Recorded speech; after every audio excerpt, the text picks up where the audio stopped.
Abraham had taken another wife, whose name was Keturah. She bore him Zimran, Jokshan, Medan, Midian, Ishbak, and Shua. Jokshan was the father of Sheba and Dedan. The descendants of Dedan were the Asherites, the Letushites, and the Lumites. The sons of Midian were Ephah, Epher, Hanok, Abida, and Eldah.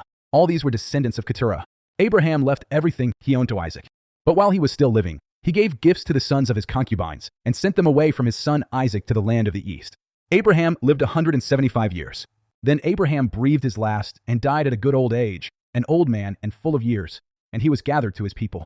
His sons Isaac and Ishmael buried him in the cave of Machpelah near Mamre, in the field of Ephron son of Zohar the Hittite, the field Abraham had bought from the Hittites. There Abraham was buried with his wife Sarah. After Abraham's death, God blessed his son Isaac, who then lived near Beer Lahai Roi. This is the account of the family line of Abraham's son Ishmael, whom Sarah's slave, Hagar the Egyptian, bore to Abraham. These are the names of the sons of Ishmael, listed in the order of their birth. Nebaioth the firstborn of Ishmael, Kedar, Adbeel, Mibsam, Mishma, Duma, Massa, Hadad, Tema, Jetur, Naphish, and Kedema. These were the sons of Ishmael, and these are the names of the 12 tribal rulers according to their settlements and camps. Ishmael lived 137 years. He breathed his last and died, and he was gathered to his people. His descendants settled in the area from Havilah to Shur, near the eastern border of Egypt, as you go toward Ashur, and they lived in hostility toward all the tribes related to them. This is the account of the family line of Abraham's son Isaac. Abraham became the father of Isaac. And Isaac was 40 years old when he married Rebekah, daughter of Bethuel the Aramean from Paddan Aram and sister of Laban the Aramean.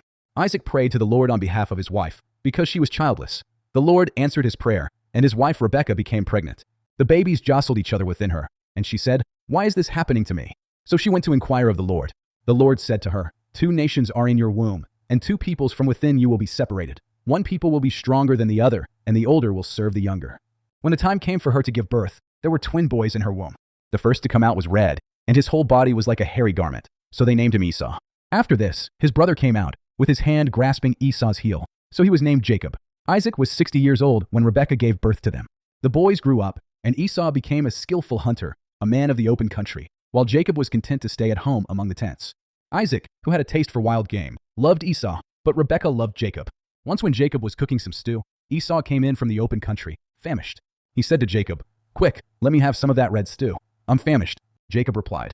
"First sell me your birthright." "Look, I am about to die," Esau said. "What good is the birthright to me?" But Jacob said, "Swear to me first." So he swore an oath to him, selling his birthright to Jacob. Then Jacob gave Esau some bread and some lentil stew. He ate and drank, and then got up and left. So Esau despised his birthright.